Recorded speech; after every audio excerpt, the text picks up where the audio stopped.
Vous écoutez le replay du Sunday Show. Génial. Bonjour à tous et bienvenue. C'est le Sunday Show ce soir en direct et bien évidemment en live, peut-être même en stéréo parfois pour certains.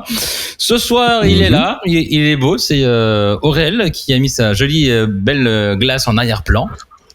Yes, en effet, oui, j'ai enfin réussi à poser donc ma fameuse glace que vous m'avez offert sur l'arbre à chat. Donc il est pas content là, il est en train de faire la gueule mon chat sur son tabouret là pour l'instant.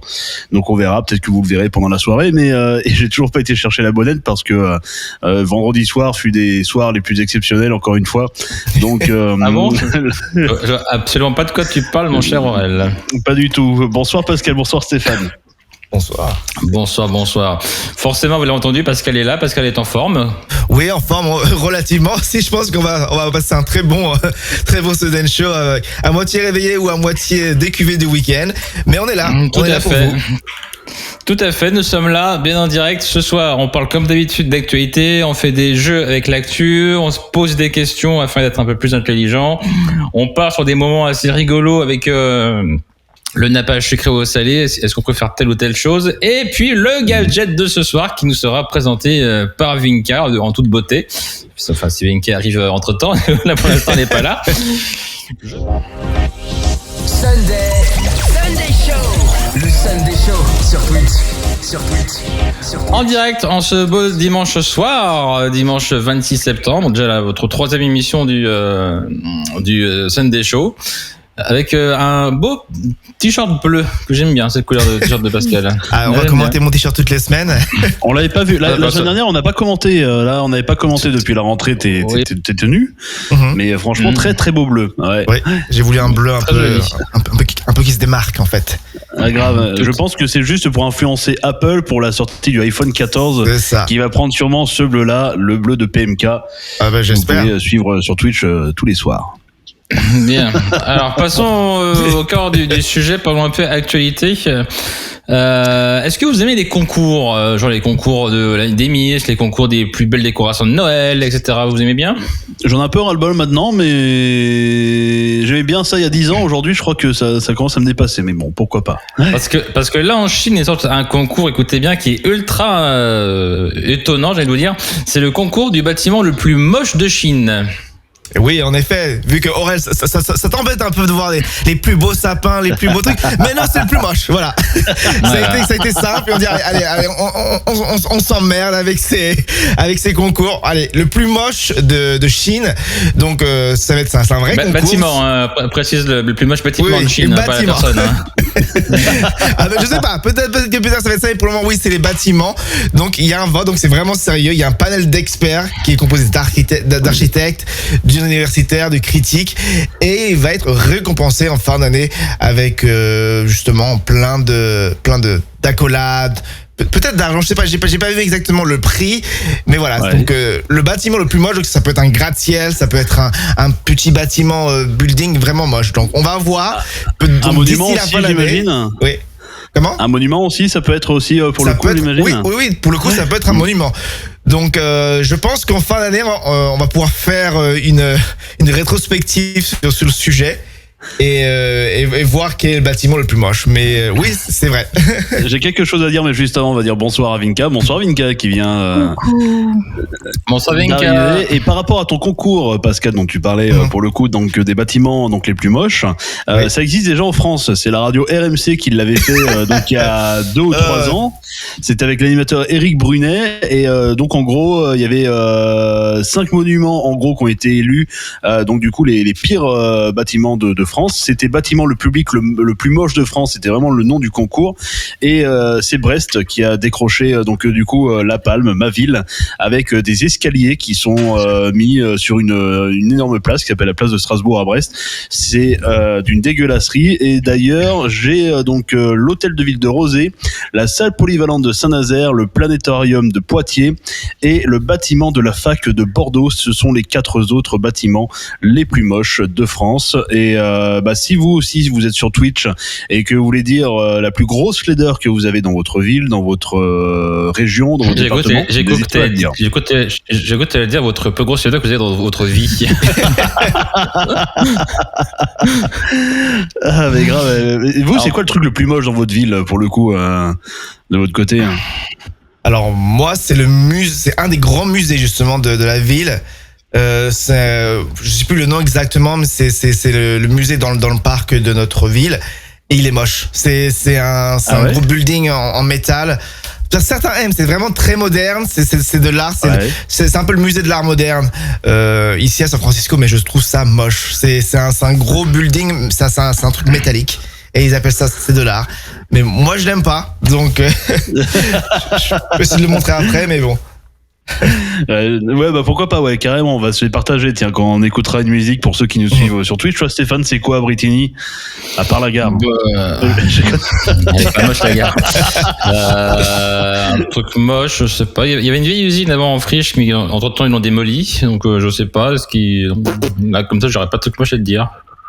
Ouais, le Valois, je pense que c'est les escaliers qui vont qui traversent en fait les quais pour aller donc du coup au bord de Seine, et je trouve pas très beau. Ouais. Il y en a un qui est beau, il y en a un autre, il est vraiment dégueulasse. Vinka, est-ce que toi tu as un bâtiment moche dans ta ville?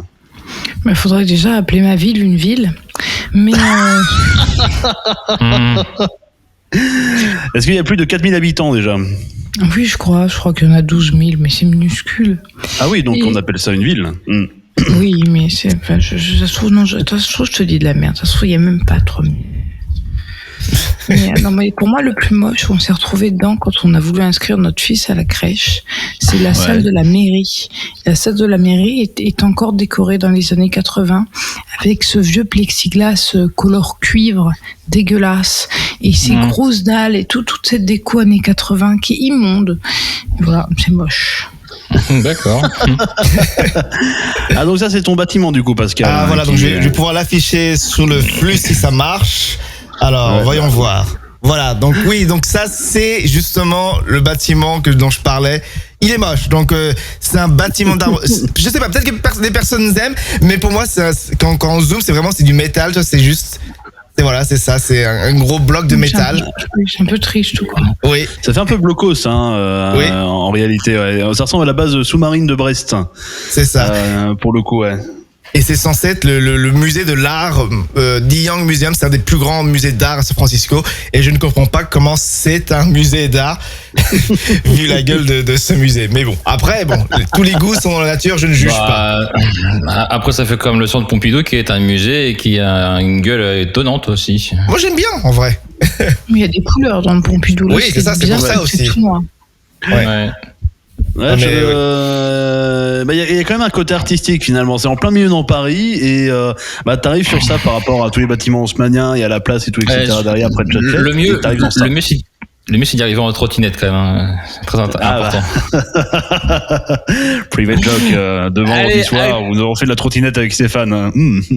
Actualité suivante, mon cher Aurel et mes chers acolytes. Est-ce que vous aimez le KFC? Les fameux bouts de poulet? Oui. Eh bien, en Nouvelle-Zélande, ils s'infiltrent dans une ville confinée avec le coffre rempli de KFC. Bah oui, il faut savoir qu'en Nouvelle-Zélande, ils ont justement des restrictions un peu plus strictes. Ils veulent contenir le coronavirus. Et donc, vous n'avez pas le droit de sortir de ville, etc. Vous n'avez pas le droit de ramener après une certaine heure. Et donc, des personnes, justement, n'en pouvaient plus. Ils se disaient... J'en peux plus. J'ai besoin d'un KFC, j'ai besoin de mon de mon fast food. Ouais. Et donc justement, ils sont sortis de ville, ils sont rentrés et ils se sont fait arrêter. Est-ce que Pascal, tu veux nous partager l'image de tout ce qu'ils ont appris chez KFC, histoire qu'on voit à l'écran? Ah bah, je te le dis juste après. D'accord. Quand j'arrive. Mais oui, c'est justement la police qui les a arrêtés. Donc 2 hommes. Donc c'est près de la frontière de la ville.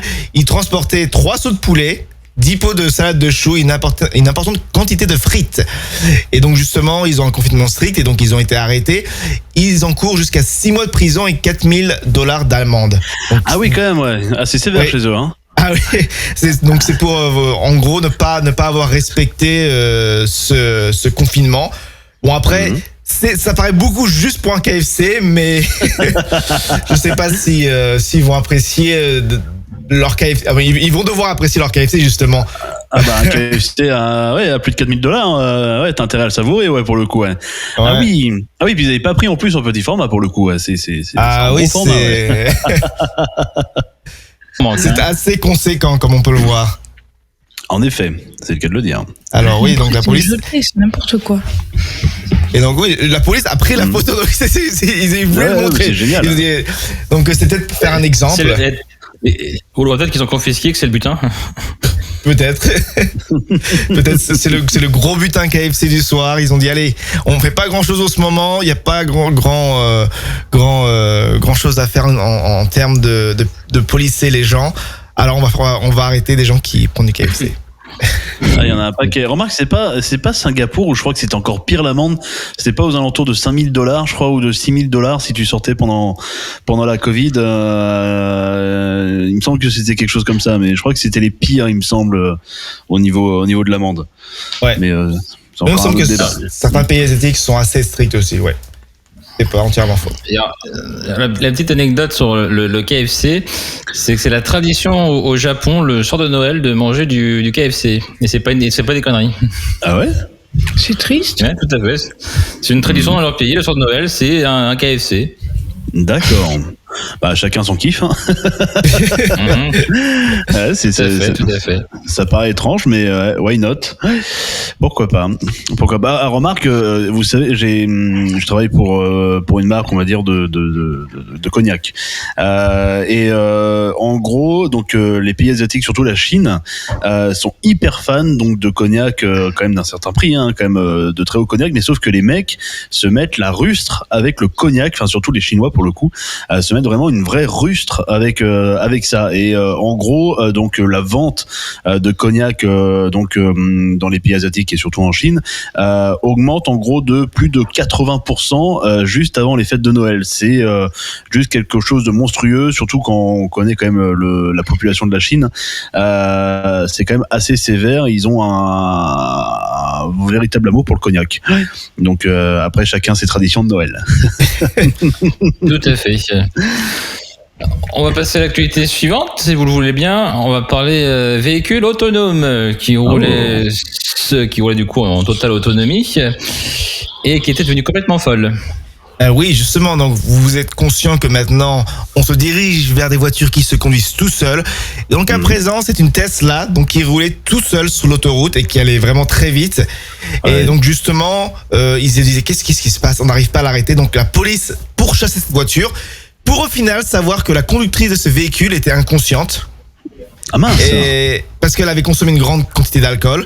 Ah d'accord. donc la voiture percutait etc. des choses en même temps. Et justement, l'autoconduite a été activée dans cette Tesla. Ouais. Et donc, ils ont dû réussir à arrêter le véhicule sans brusquer, sans dommage. C'est la technique où il faut se mettre devant la voiture et ralentir un peu pour que le véhicule freine. C'est ça, donc c'est un véhicule autonome, donc ils se sont dit au lieu... Parce qu'ils étaient en train de le pourchasser derrière, donc comme une course-poursuite générale. Mais ça fait aucun sens qu'une voiture autonome, parce que elle va continuer, elle va pas s'arrêter. La personne est complètement inconsciente, donc ils ont réalisé ça, ils ont vu que la personne était complètement endormie sur le volant, donc ils sont passés devant et donc la voiture s'est arrêtée normalement. Et donc la personne a été arrêtée en fort état d'ébriété au moment des faits. Et donc Tesla qui rappelle que ce autopilote n'est à utiliser seulement avec un conducteur attentif. Mais dans le futur, on ne sait jamais. On va voir ce qui va arriver avec encore plus de voitures autonomes qui arrivent dans le marché. D'accord. Est-ce qu'ils en parlent? Parce que pendant un moment, alors ça s'est fait il y a pas très longtemps. Finalement, ils ont annulé ce projet de loi. Mais est-ce qu'aux États-Unis, ils parlent aussi donc de mettre un éthylotest de démarrage pour les véhicules pour le coup, hein? Ou pas du tout? Il y en a dans certains. Si la justice te l'ordonne, il y en a dans certaines voitures, oui. Mais c'est pas une loi. Ouais, en France, c'est arrivé aussi là depuis 1 an ou 2, c'est-à-dire que si tu te fais choper donc avec une consommation d'alcool au-delà de la limite, donc tu passes au tribunal, tu te refais retirer pour ton permis pendant 6 mois. Et après, par contre, donc la justice peut être plus souple, mais en accord donc d'avoir un éthylotest donc du coup anti-démarrage donc dans ton véhicule et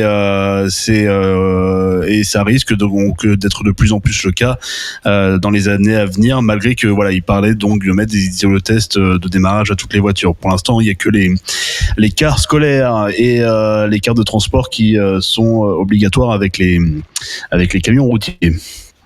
Tout à fait. Après, c'est pas entièrement le truc le plus, on va dire, plus fiable du monde. Tu peux avoir un pote qui dans ton éthylotest et hop, tu démarres la voiture. Exactement. Et bah c'est justement pour ça que le projet de loi était pas viable pour le coup. Et en plus de ça, qu'est-ce qu'il y avait encore ? Et surtout, c'est que il y a une grosse consommation aujourd'hui de plus en plus de THC, enfin de cannabis, mais sinon avec du CBD pour le coup.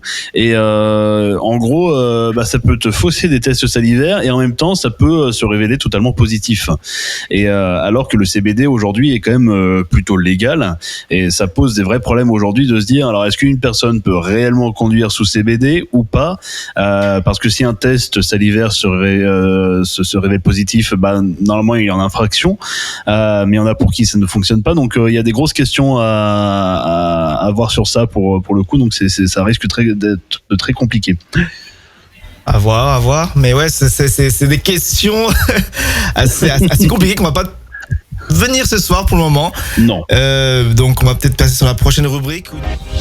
Sunday Show. Le Sunday Show sur C9 Radio. Oh yeah,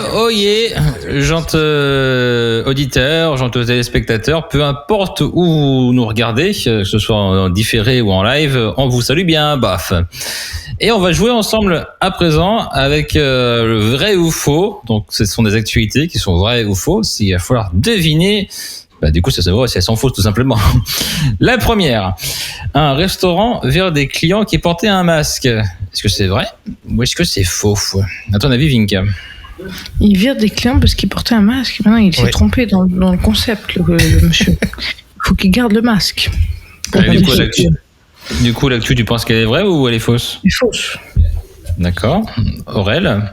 Ça peut être vrai parce que étant donné que quelqu'un peut être contre le pass sanitaire, etc. Du coup, il s'est énervé. Léger indice, ça se passe aux États-Unis. Probablement vrai alors. Pascal. C'est vrai, en effet, c'était aux États-Unis, donc vous savez, ici, c'est encore pire ici en termes d'anti-vax ou de personnes qui ne veulent pas de passe sanitaire. Donc c'est un restaurant donc qui a une politique strictement anti-masque donc dans son établissement. Ça veut dire qu'un couple qui venait avec un bébé de 4 mois, donc un bébé qui ne peut pas se faire vacciner, et donc avec plein d'amis. Et donc leur enfant était atteint de mucoviscidose aussi, donc ils voulaient le protéger quoi. Ça me paraît normal. Ah oui, ouais. Donc ils sont allés dans le restaurant, pendant qu'ils mangeaient pas, ils portaient le masque. Et donc le serveur est arrivé, il leur a demandé enlevez le masque. Le couple a dit non. Et donc le manager est arrivé, enlevez vos masques, vous partez. Donc ils sont partis. Parce qu'ils n'ont pas porté le masque. Parce qu'ils ont porté le masque, désolé. Parce qu'ils ont porté le masque. D'accord, ok. Ah oui, ça va loin, d'accord. Ouais, je disais qu'en France, on était à un haut niveau, mais aux États-Unis, pareil. Ouais. Il faut dire que dans le Texas, le port du masque n'est plus obligatoire depuis le 10 mars. Oui. D'accord, oui. C'est l'État aussi qui veut ça. Donc, il faut savoir que la différence entre la France et les États-Unis, c'est que ici les lois, les États font leurs propres lois en général. Donc il y a des lois du pays entier, mais il y a beaucoup de lois locales.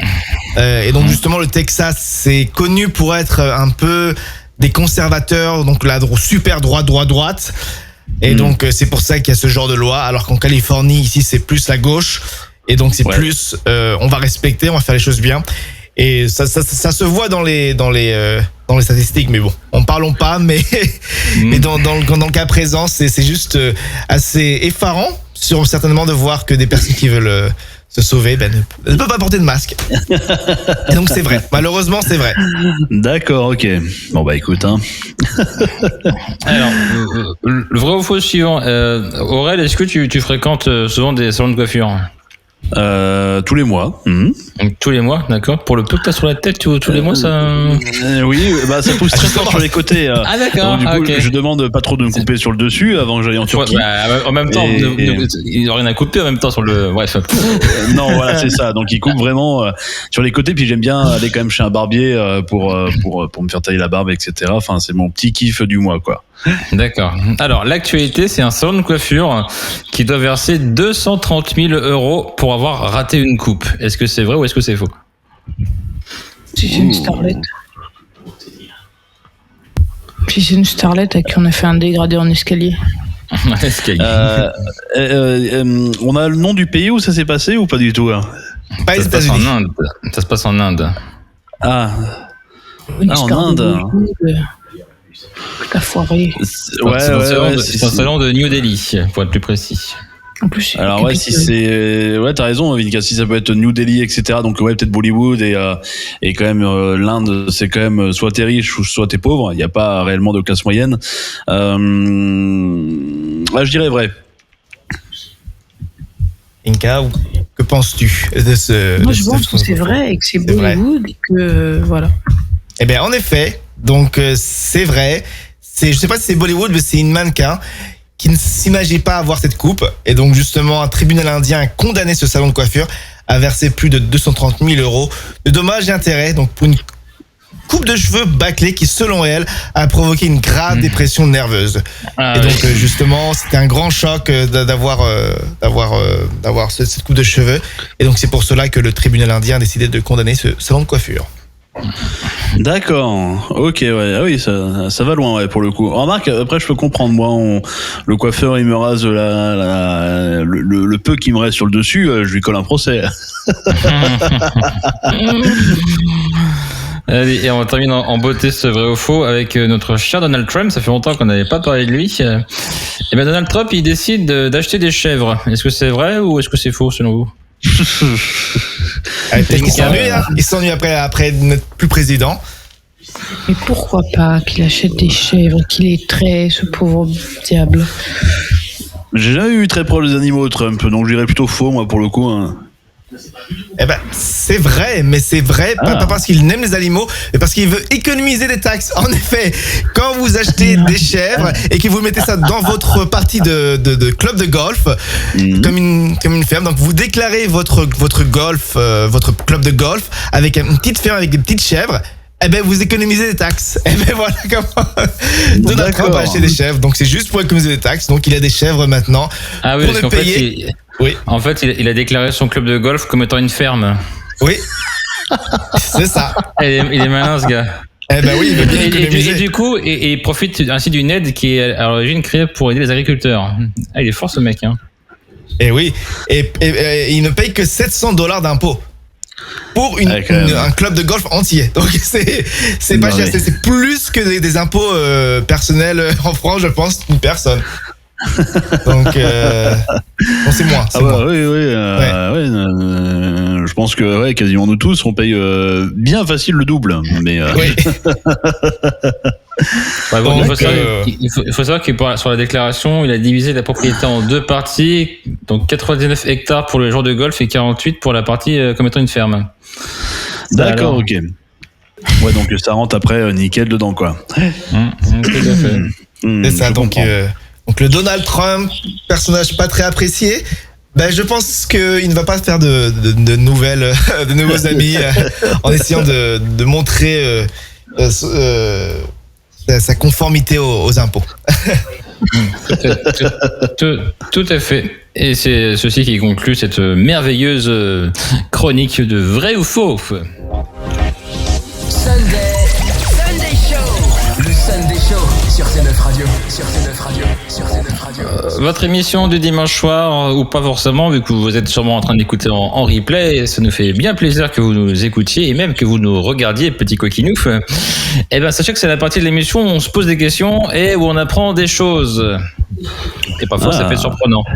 Très bien. Première question du soir. À votre avis, pourquoi les chats aiment-ils se cacher dans des boîtes? D'ailleurs, Vinka, je crois que tu as 2 chats. Est-ce que tes chats aiment se cacher dans des boîtes? Oui, toujours. D'accord. Alors, est-ce que tu peux nous dire pourquoi, à ton avis, ils aiment se cacher dans les boîtes? Pardon, je vois Pascal qui s'est fait un petit camion de Jamy. Tout à fait. Ah ouais, je l'ai promis la semaine dernière. Ah, c'est génial. En fait, c'est écrit le camion Sunday Show. Est-ce que tu pourrais demander à Marcel après de. Oui. Je sais pas quoi. De démarrer le camion. Oui, c'est un minimum. On va démarrer le camion juste après. Désolé, on t'a coupé. Des boîtes de mes chats, et les boîtes de mes chats, je sais plus. Oui, ils y vont souvent. Je crois que c'était ça la conclusion. La question est pourquoi? Parce que pour un instinct de survie, non, ils se cachent dedans. D'accord. Aurélien, t'es un chat également qui porte un joli nom, il me semble, en plus ton chat. Sir Ferguson. Alors mon chat, ouais, c'est pareil, mais la raison, non, je la connais pas, ouais, pour le coup. Ouais. Dès qu'on reçoit un colis ou n'importe, faut qu'on lui mette le colis vide pour qu'il se mette dedans pendant la journée, comme ça il est content. Mais alors, la raison, je sais pas du tout pourquoi. Pour, je sais pas, un environnement, pour histoire de se retrouver enfermé. Moi, j'aurais dit juste pour jouer, tout simplement. Eh ben, c'est un peu dans l'idée d'Aurel, c'est qu'ils le font pour se sentir en sécurité. Donc, ils n'aiment pas se faire surprendre, justement. Et donc, c'est justement d'en trouver, de se cacher dans des boîtes, c'est pour éviter qu'ils ne se fassent justement surprendre. Donc, c'est pour justement être en sécurité, tout simplement. D'accord. Donc, ils se cachent des humains pour pas qu'ils ne sautent. Que vous savez, les chats, quand ils se font surprendre, ils sautent vraiment très haut. Oui, c'est Et vrai. donc, justement, je pense que c'est instinctif, donc ils veulent se sentir en sécurité, ils trouvent une boîte, ils se cachent dedans, et voilà. C'est leur petit coin à eux. D'accord. Mes chats, la nuit, ils s'en foutent complètement d'être en sécurité. Hein. Alors, si c'est se cacher des humains, parce que j'ai une chatoune, elle dort dans mon bras. C'est-à-dire que plus près de moi, c'est difficile. Voilà, elle dort sur ma tête. Là. Ça qui te fait confiance maintenant. Ah oui, d'accord. Ouais. Ah non, il y a juste dormir au niveau de mon ventre. Ah ouais, ça dépend après de chaque chat, hein. Mais oui, c'est vrai que, enfin, j'en ai plusieurs. Moi, les chats, ils ont toujours soit dormi, là, ils peuvent avoir de l'espace pour le coup la nuit, hein. Je parle vraiment de la nuit, ou soit sur leur arbre, soit sur le fauteuil, soit sur le canapé, et puis en pleine nuit, ils viennent rejoindre, histoire de voir si tout va bien, puis de réclamer un petit câlin à 3h du matin, histoire de bien te faire chier. Mais ouais. Très bien, Jamie. Allons sur la prochaine. Le prochain pourquoi, Stéphane? Alors, pourquoi appelle-t-on un enregistreur de vol une boîte noire alors qu'en fait elle est orange? Oui, vous savez, dans les avions, il y a les enregistreurs de vol. Donc, je vais peut-être montrer une petite photo, peut-être. On va voir. Si vous ne savez pas à quoi ça ressemble à c'est une petite boîte avec justement un message. J'aurais bien Vinka faire la petite voix. Mais oui, mais c'est pas du tout noir. Ah non, c'est pas du tout noir du tout. C'est entièrement orange. Noir que l'orange. Ouais. Enregistreur de vol, ne pas ouvrir. Donc, à votre avis, pourquoi on appelle cela une boîte noire alors qu'elle n'est... ce n'est pas une boîte parce qu'elle n'est pas entièrement fermée. Et 2, elle n'est pas noire du tout. Donc, à votre avis, pourquoi? Ça vient pas du principe de black. Quand j'étais à la fac, il y avait en sociaux, il y a le principe de feedback qui passe par une boîte noire ou un truc comme ça. Mais je sais plus. Je sais flou, parce que c'était flou. Je pense que ça a aucun rapport avec le théâtre et le principe de la boîte noire. Je ne pense pas, non. Alors, il me semble que déjà la boîte noire c'est français. Il me semble que c'est inventé en France.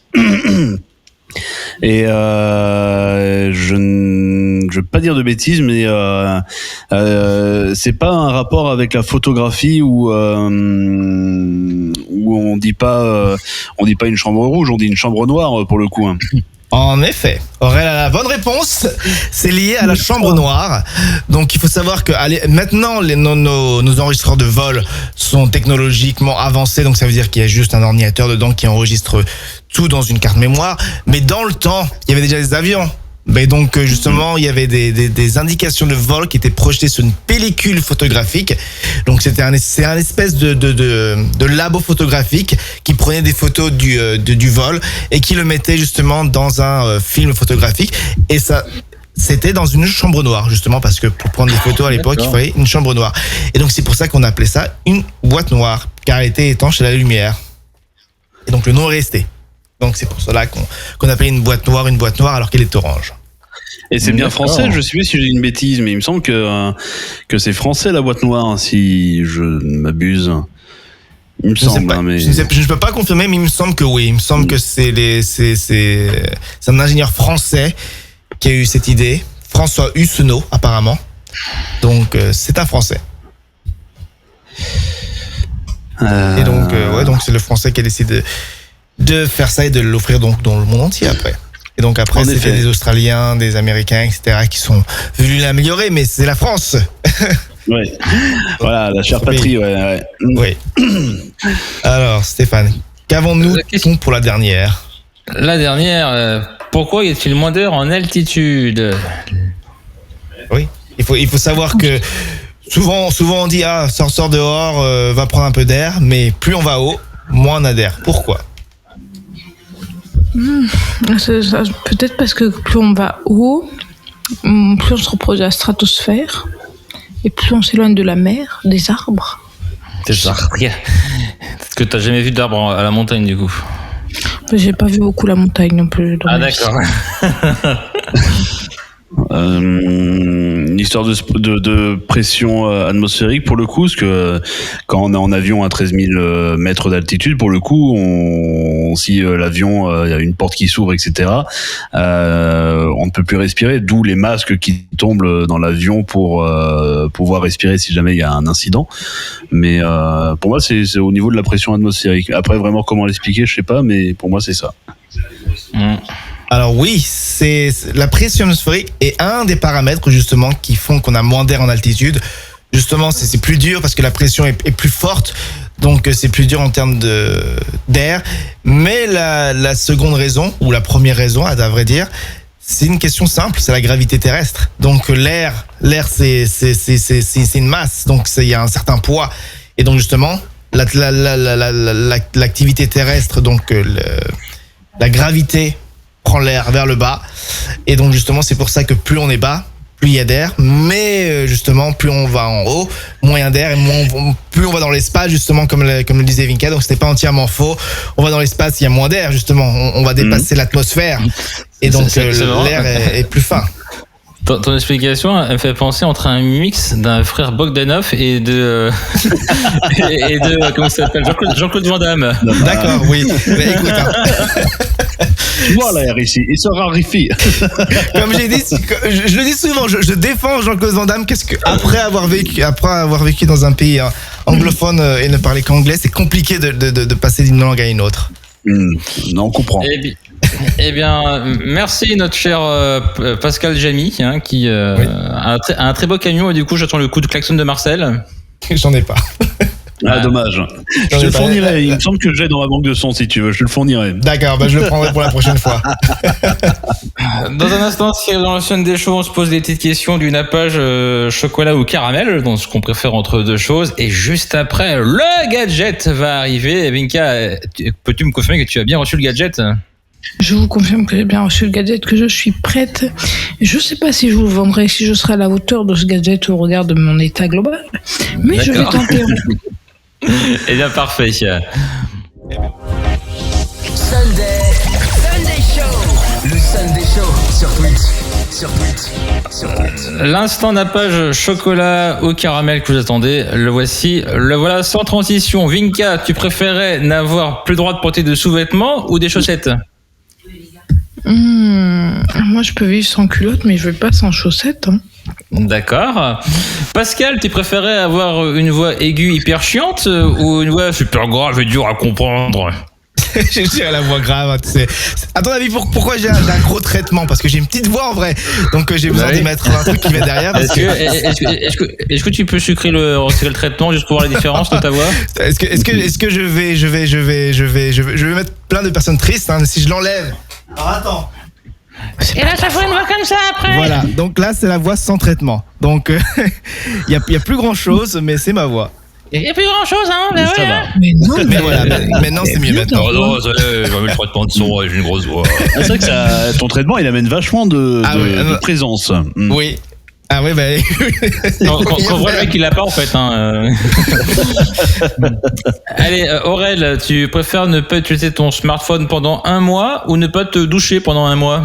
Ah, ne pas utiliser mon smartphone pendant un mois. Alors là, la douche, c'est trop important. Ah, d'accord. Et Stéphane, tu préfères avoir un seul téton ou deux nombrils?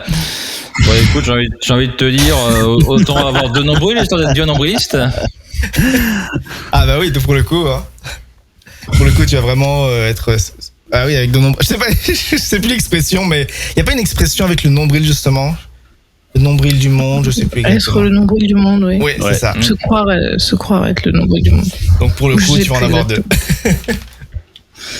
Et voilà. Voilà ce qui conclut le petit nappage chocolat au caramel. Caramel. Donc je pense que... Est-ce qu'on enchaîne directement sur le gadget parfait, Stéphane? Allez, enchaînons sur le gadget parfait, car je sais que Vinka est very parfait et elle va nous faire un bon téléachat de son gadget. Vinka, tu as la parole.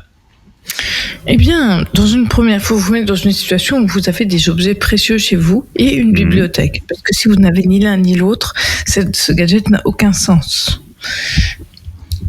Parce que si vous avez une bibliothèque, vous pouvez discrètement caser ce gadget que je n'ai pas rangé au bon moment, mais vous pouvez poser ce gadget dans votre bibliothèque et il ne paraîtra rien. Je vais mettre mon micro.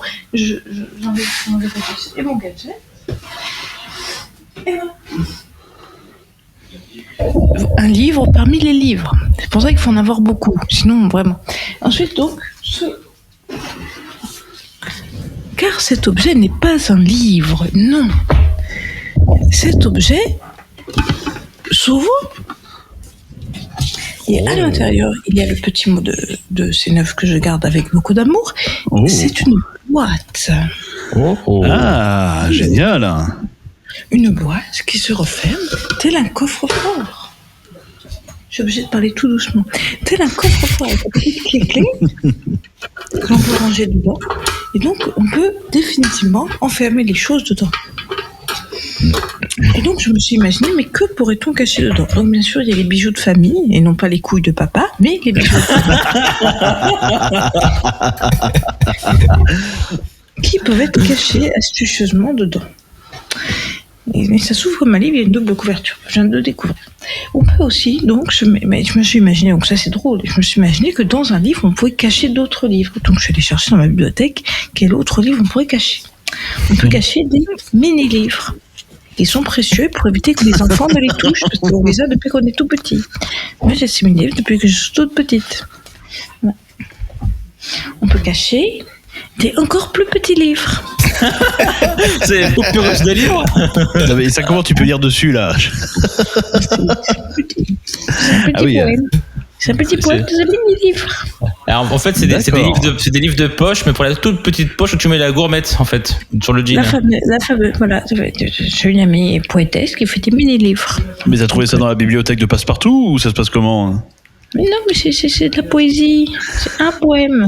D'accord, c'est. Des petits livres. J'ai jamais vu ça, des petits livres comme ça. C'est la première fois, mais c'est mon amie, elle me les a. Je crois que je sais pas si elle les vend ou si elle les donne.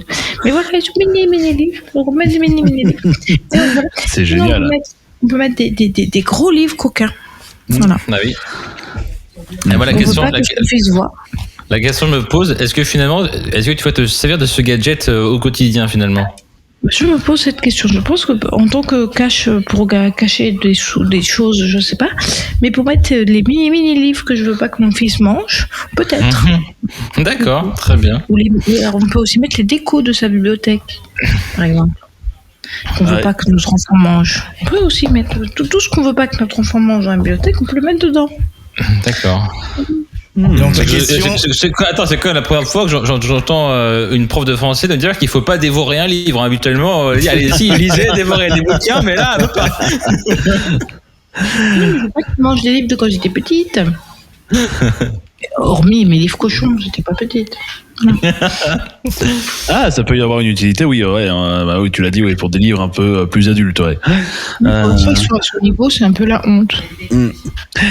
Bon, et alors de passer du coup au vote, hein, si Vinka, tu as fini de présenter l'objet. Alors, Pascal, tu donnes ta voix ou pas? Oui, non, c'est bien présenté en plus avec les petits livres et les gros livres. Donc, franchement, bravo, il y a du travail. Donc, je donne mon point. Il commande ça comme un juré de Danse avec les stars. J'aime beaucoup. Aurélien, sorti un petit sachachette. Alors, je t'écoute, Aurélien.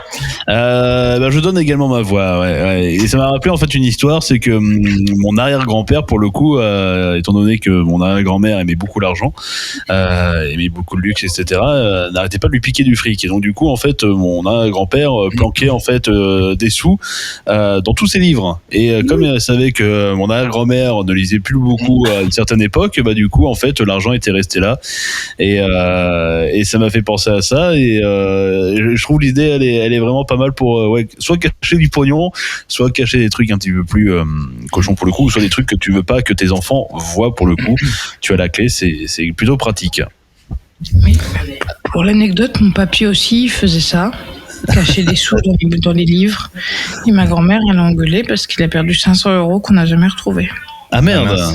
Définitivement perdu quelque part dans un livre de la bibliothèque. Alors moi je vais faire aussi le juré Danse avec les stars. Alors ce que je trouve dommage, c'est que tu n'aies pas planqué le bouquin derrière toi pendant toute l'émission pour faire le gadget il est derrière. Je sais que j'aurais dû le préparer. Mais sinon j'ai beaucoup aimé effectivement les livres dans les livres et toute cette petite préparation avec ta petite voix douce. Du coup je te donne le point. Oh, c'est gentil. Mais voilà, il eût été mieux que je l'ai caché dans mon compartiment de livres. Mais c'est le seul d'ailleurs compartiment où les livres sont bien rangés là. C'est partout, ils sont couchés. D'accord. Est-ce que notre huissier de justice, Maître Pascal, peut nous faire un rappel des points du coup? Pour le moment, c'est un total 3 points pour chacun. Donc Aurel 3 points, Stéphane 3 points et Vika 3 points. Donc pour le moment, tout le monde est toujours dans la course, toujours égalité partout. Tout à fait. Alors Vinky vient de cacher le gadget, je crois, non? La tête café. Oui, terrible. Ah d'accord. Donc la semaine prochaine, le prochain gadget sera pour l'ami Pascal. Oui, je t'attends Stéphane, tu vas me dire quoi prendre, oui. Ça sera surprise. Tout à fait, tu vas bien te marier, je sens, nous aussi. Hein. Je sais pas encore, je sais pas ce que tu as prévu. Donc on va bien voir, donc oui, la semaine prochaine ça va être moi et après on va retourner avec Stéphane, on va retourner la boucle et on va continuer avec plein d'autres gadgets sympas. Tout à fait. Sunday Show. Le Sunday Show. La Sunday Show et on enchaîne avec l'instant sucré. C'est le moment où Vinka nous raconte une petite histoire. Oui, mais avant de la raconter, maintenant, parce que je ne suis plus la seule à la raconter, j'ai besoin d'Aurel pour me poser la question qui amorce la petite instant sucré. Alors aujourd'hui, on est le dimanche 26 septembre. Aujourd'hui, c'est la journée européenne des langues. Et donc, elle a lieu chaque année à cette date. Elle a été créée par le Conseil de l'Europe et elle est organisée conjointement avec l'Union européenne. Et elle est l'occasion, de sensibiliser le public à l'importance de l'apprentissage des langues et de promouvoir le patrimoine linguistique de l'Europe. Où on sait, la langue française est une des langues les plus dures à apprendre, mais en même temps, ça reste la langue la plus romantique selon toutes les dernières études qui sont sorties ces dernières années au niveau mondial. Pourquoi c'est important surtout de garder une langue qui appartient bien à son pays? Alors, sur la dernière partie, je sais pas trop, je vais essayer de répondre quand même, mais je peux essayer de répondre en presque un pot, parce que pour ceux qui ne savent pas, ces questions m'arrivent quelques secondes avant et j'ai pas le temps de compulser, notamment un ouvrage qui est formidable et que je vais vous montrer parce que j'aime bien vous montrer mes livres. Ce livre-là. 1000 ans de langue française. Par Alain Ray, spécialiste de la langue française. Donc il retrace toute l'histoire de la langue française depuis 1000 ans. Alors c'est très long et j'ai un cadeau de mon papy, mais voilà. Voilà. Bref, là n'est pas le sujet. Je vais sortir tous mes livres. Alors, pourquoi la langue française et déjà, pourquoi la langue française est une des plus dures à apprendre? Déjà parce que la France est un pays qui, avant d'avoir une unité nationale, si tant est que ce mot a un quelconque sens aujourd'hui, quand la France est devenue romaine, il y a eu le latin. Quand on a donc de tous apprendre le latin, c'était très compliqué parce que la France était morcelée en plein de petites régions. Il y avait les Ligures dans le sud, les Basques, les Bretons, les Normands, toute la France était le bordel. Et à ce moment-là, on aura dit attendez, tout le monde parle le latin. Et tous ces gens ont dû apprendre une langue qu'ils maîtrisaient pas du tout. Et du coup, ils l'ont adapté à leur sauce. Et à partir du moment où on adapte une langue à sa sauce, et bon, on invente des mots, on bidouille. Et alors là, c'était le bordel. Le temps a passé. On arrive au régime du roi de France. Et le roi de France a dit arrêtez, stop, on arrête de parler latin, on parle français. Le problème, c'est que le français, ça n'existait pas. C'était le bordel. C'était le bordel un peu partout. Et du coup, on a dû normer un peu tout ça. Et ça a mis des siècles à arriver à peu près à un truc cohérent. Mais mais le problème, c'est que par exemple, le mot, c'est l'anecdote, mais le mot mais, M-A-I-S, qui ne veut strictement rien dire, il n'y a aucune cohérence entre le M-A-I-S et le son mais, c'est en partie lié au fait que, en fait, ce mot s'écrivait, parce qu'il n'y avait que les scribes qui écrivaient, il y avait au moins une dizaine de façons d'écrire le mot mais. Et à un moment donné, au XVe siècle, on dit, on l'écrit comme ça, et on arrête de changer l'orthographe. Mais c'était un peu à la va comme je te pousse, et en fait il y a personne qui a normé ça vraiment de façon cohérente, et c'est pour ça que c'est très compliqué. Il y a rien d'instinctif, contrairement aux autres langues où il y a les sons. En fait, c'est les Parisiens qui ont décidé qu'on écrivait comme on écrivait à Paris, alors qu'il y a toute une ensemble alors que je m'égare, c'est un peu long, mais alors que on aurait pu écrire comme on parle en Occitanie où on prononçait tout, et ça aurait été beaucoup plus simple. Mais on a décidé comme c'était à Paris, il y avait le roi. C'est le bordel. Voilà, en gros, ça, c'est pour ça que c'est compliqué à apprendre. Et si le français est aussi réputé aujourd'hui partout dans le monde, il y a aussi parce que la France a été très très puissante à une époque. Aujourd'hui, plus du tout. Mais la France était très très puissante, et la langue qu'on parlait, après avoir parlé le latin, la langue qu'on parlait dans les cours, et donc la langue qui était la plus noble pour négocier, c'était le français. Donc pendant très longtemps, la langue de la cour, c'était, enfin la langue, comme pas de la cour, de la noblesse, de tous les rois d'Europe, c'était le français. Et donc on a gardé ce côté puissant pour ça. Et pourquoi c'est romantique? Et c'est sans doute parce que dans tous les pays du monde, quand on a un accent, on est plus mignon et plus séduisant. Et comme les Français, on a vraiment un accent pourri dans toutes les langues, on est redevenu encore plus mignon. C'était mon point de vue. Toi, Pascal, quand tu te promènes dans la rue à San Francisco et que tu viens de rencontrer une personne, est-ce qu'elle remarque tout de suite que tu as encore un peu d'accent français, ou aujourd'hui c'est totalement passé? Ça dépend. En vrai, si je fais attention, donc souvent c'est aux heures de boulot, j'ai plus d'accent français. Mais après, quand c'est le soir, quand je suis fatigué, l'accent français revient, et quand je parle anglais, j'ai un accent. Mais ouais, si je parle avec l'accent français, ça s'entend, oui. D'entendre clairement. Mais en général, je fais attention, je prononce bien, parce que sinon ils sont toujours en train ils ne comprennent pas, ils essaient de répéter. Et donc oui, ils sont là, oui, c'est sympa, j'aime bien ton accent, mais je ne comprends rien à ce que tu dis. Voilà. Donc c'est pour ça que je fais l'effort de parler avec le bon accent, et généralement il ne peut pas savoir. Et c'est quand justement quand je parle français, ça fait particulier. Surtout que quand tu vois Pascal, les gens s'attendent à ce qu'il y ait un accent asiatique, hein, et pas un accent français, donc ils comprennent rien du tout ce qui se passe. Hein. Surtout dans la ville de San Francisco, oui. Parce que la ville de San Francisco a beaucoup d'asiatiques en vrai.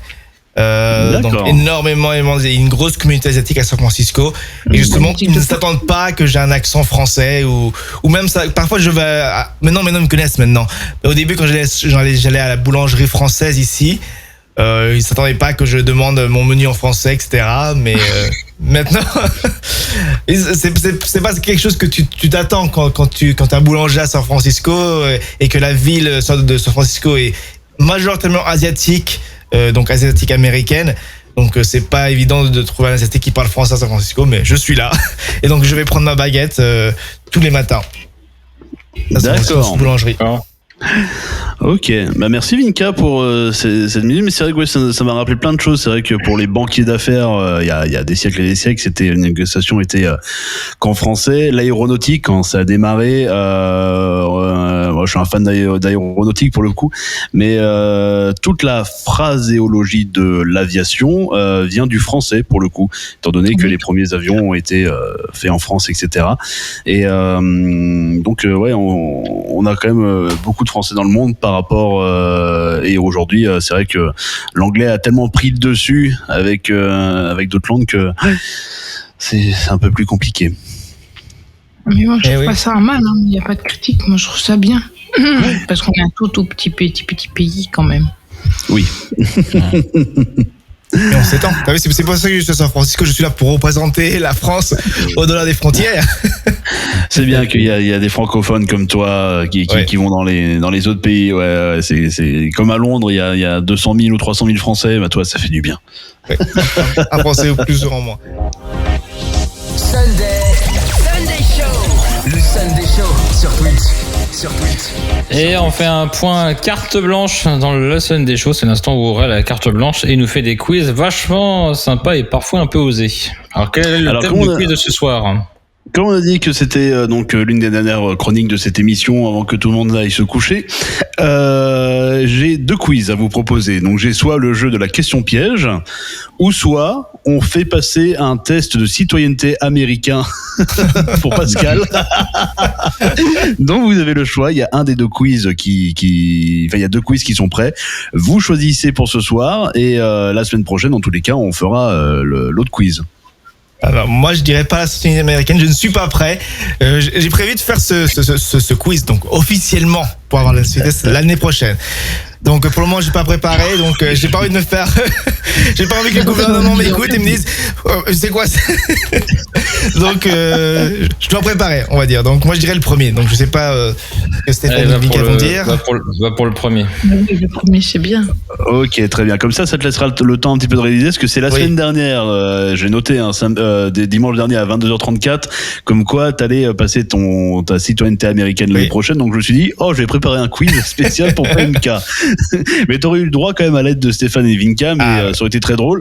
Et en attendant, vous pouvez un petit peu réviser cette semaine pour bien répondre la semaine prochaine.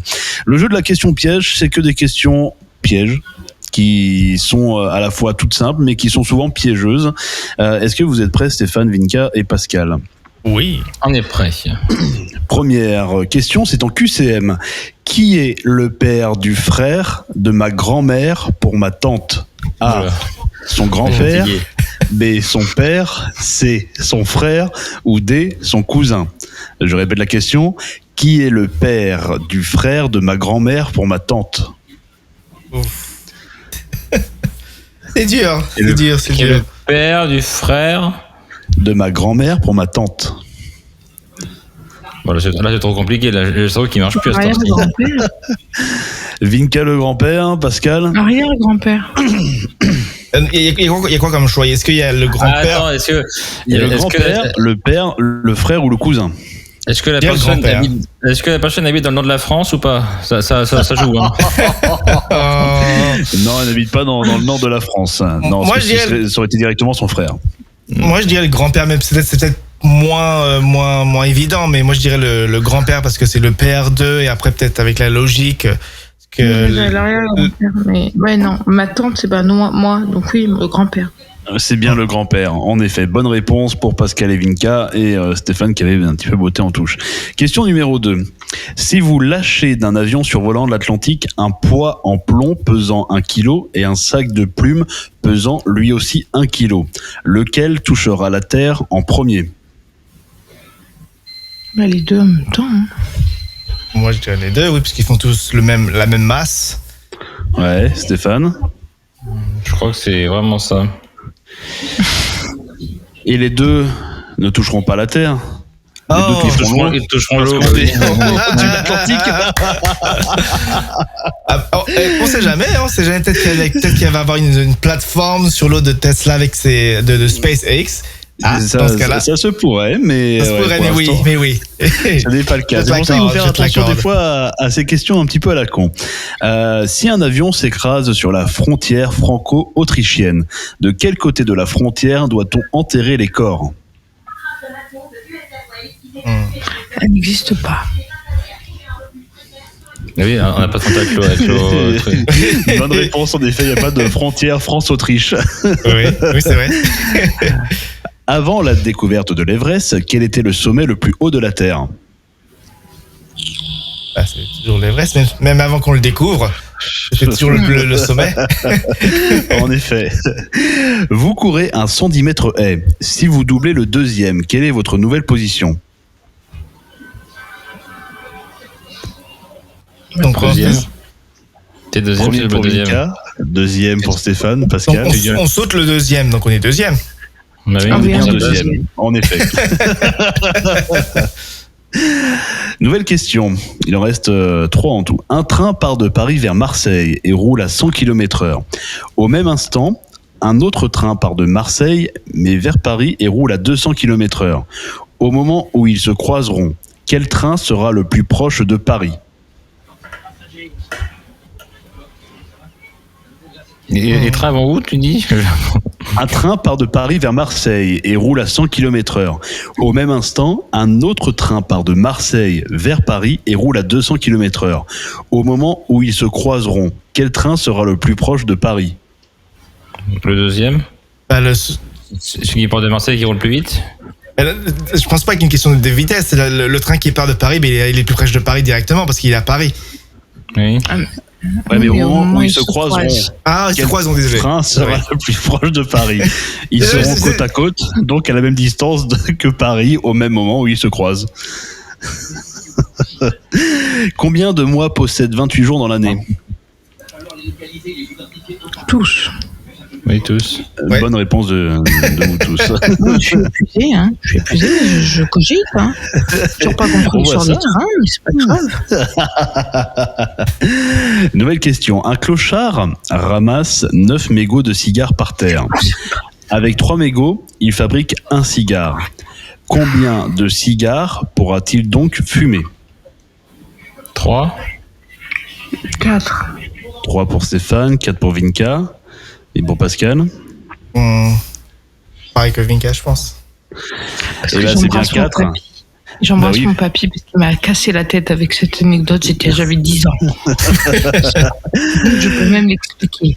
Ah bah vas-y, Parce je te que laisse expliquer. Avec ses 9 mégots, il fait 3 cigarettes, il les fume, il a encore 3 mégots pour se faire une cigarette en plus. Voilà, exactement. Il fait un gros poutou à mon papy chouchou. Et ben on embrasse ton grand-père, Vinka. Voilà pour ce petit quiz de la question piège. Ça vous a plu? Oui, super sympa. Amusant, oui. On refera On ça. n'a pas tout plus en compris, forme. mais c'était sympa, oui. C'est le but. Ouais.